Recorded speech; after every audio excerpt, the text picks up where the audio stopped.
Aku mau membawakan kisah nyata dari seorang narasumber yang bernama Triwinardi, atau yang biasa disapa Arzi. Entah apa yang dia pikirkan saat itu, hingga Arzi mengiyakan saja ajakan Davin. Sebenarnya hatinya sangat resah untuk menuruti keinginan Davin. Oh iya, Davin ini adalah sahabat dekat sekaligus anak dari Pak D-nya Arzi. Sedari kecil, Arzi tinggal bersama mereka. Pak D yang mengasuh dan menyekolahkan Arzi hingga sekarang. Jadi, itulah yang membuat Arzi sangat susah untuk menolak permintaan Davin. Arzi, apa kamu yakin mau ikut Davin ke Gunung Semeru besok?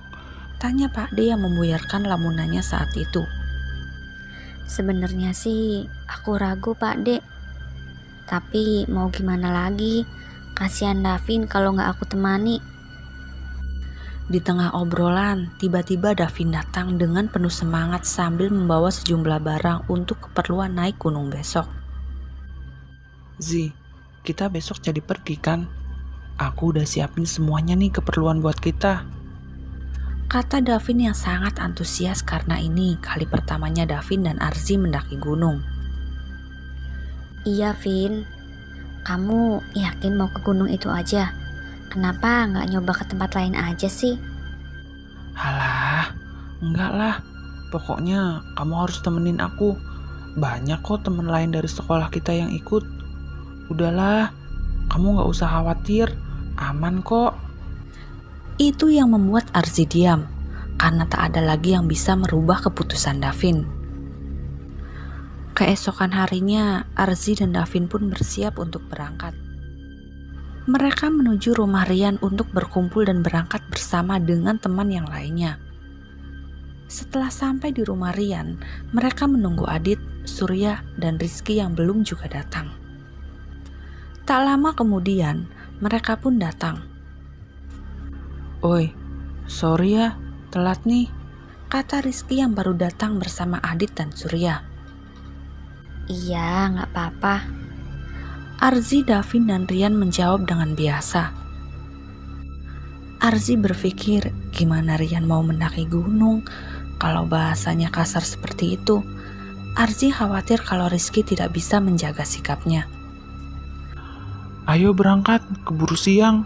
Nanti kemalaman kita sampai puncaknya. Ajak Rian pada teman-temannya.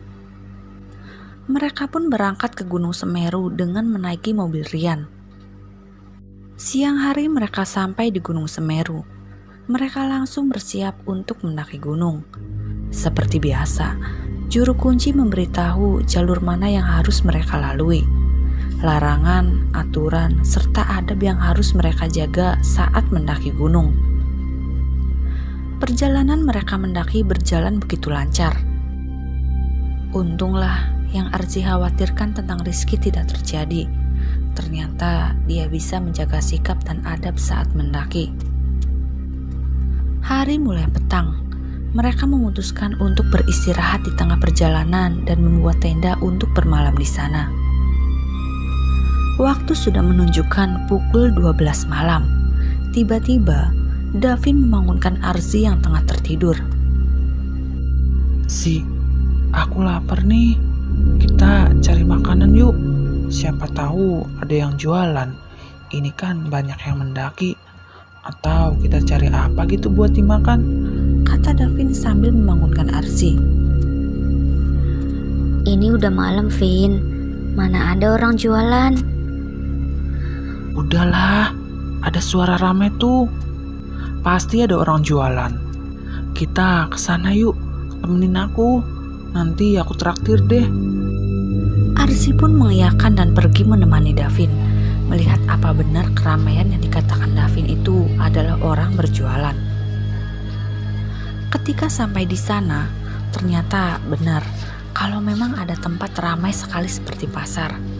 Banyak sekali yang dijual, mulai dari pakaian sampai makanan ada di sana. Ayo Zi, buruan, aku lapar. Kita beli soto di sana aja yuk. Ajak Davin sambil menarik Arzi. Iya. Arzi pun mengikutinya dan ikut makan bersama Davin. Perasaan Arzi mulai aneh saat memesan makanan, karena Arzi melihat penjual itu tatapan matanya kosong, dan ketika diajak berbicara, si penjual hanya menjawab singkat saja. Davin sangat menikmati makanannya. Perasaan aneh itu Arzi simpan sendiri. Hingga saat kembali ke tenda, barulah dia ceritakan semuanya pada Davin.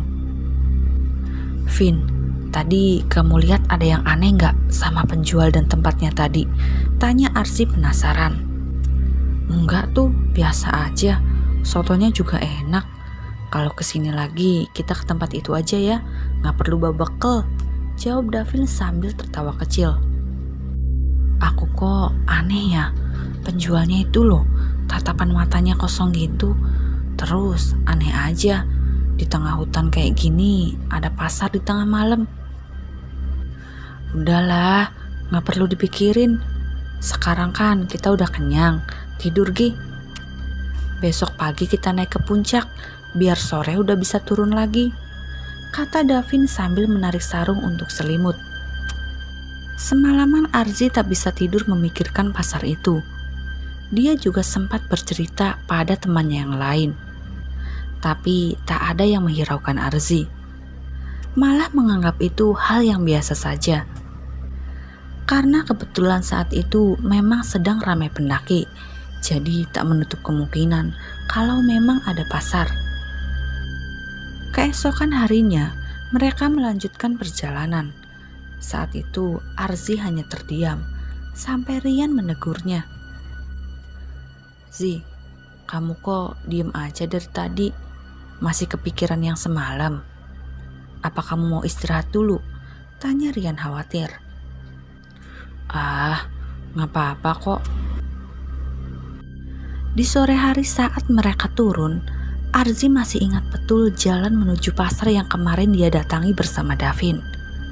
Arzi pun langsung mendekati Davin. Vin, itu kan jalan menuju pasar kemarin. Kok gak ada gubuk yang kemarin kita makan ya? Gubuk yang lain juga gak ada, tanya Arzi keheranan dan sedikit merinding. "Iya ya, bener ini jalannya nih. Masa gubuknya bisa bongkar pasang?" Davin masih menjawab dengan sedikit candaan. Semakin kuat perasaan Arzi kalau ada yang tak beres dengan pasar yang dia dan Davin datangi kemarin malam. Sesampainya di bawah, mereka bertemu lagi dengan juru kunci. Tapi ada yang aneh saat Arzi datang, dan si juru kunci bertanya. "Gimana nak? Enak gak soto Mbak Di?" tanya juru kunci pada Arzi. "Enak Pak," sahut Davin. "Lain kali kalau malam jangan makan di luar pas kemah. Dikasih makan setan kan jadinya." Arzi dan Davin saling berpandangan. "Maksud Bapak apa ya?" "Yang kalian berdua temui itu bukan pasar manusia. Itu namanya pasar setan. Pasarnya para makhluk halus penunggu Gunung Semeru. Kalian tahu apa yang kalian makan? Kelihatannya soto, tapi sebenarnya itu bangkai binatang dan belatung yang menjijikan," kata juru kunci itu menjelaskan pada Arzi dan Davin.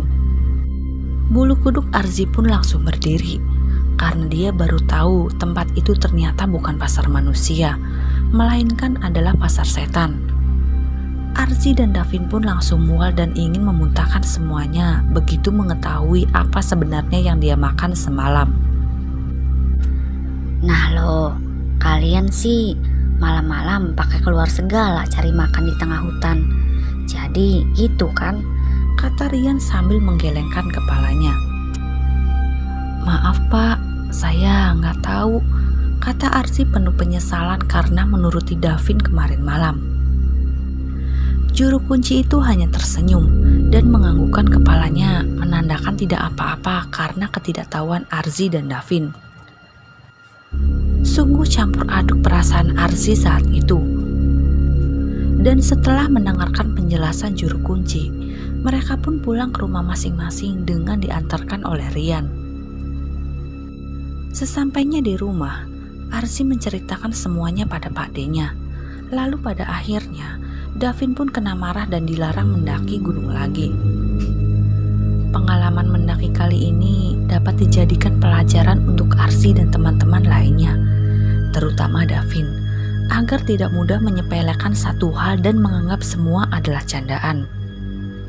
Kita ini hidup berdampingan bersama mereka yang gaib dimanapun itu. Jadi perlu kita menjaga sikap dan adab ketika kita datang ke suatu tempat, khususnya alam terbuka seperti hutan dan gunung. Karena kita tidak tahu makhluk apa saja yang tinggal di sana. Jadi alangkah baiknya jika sikap dan perilaku kita dijaga dengan baik, agar tidak terjadi hal buruk yang tidak kita inginkan. Semoga kita dijauhkan dari hal buruk dimanapun kita berada.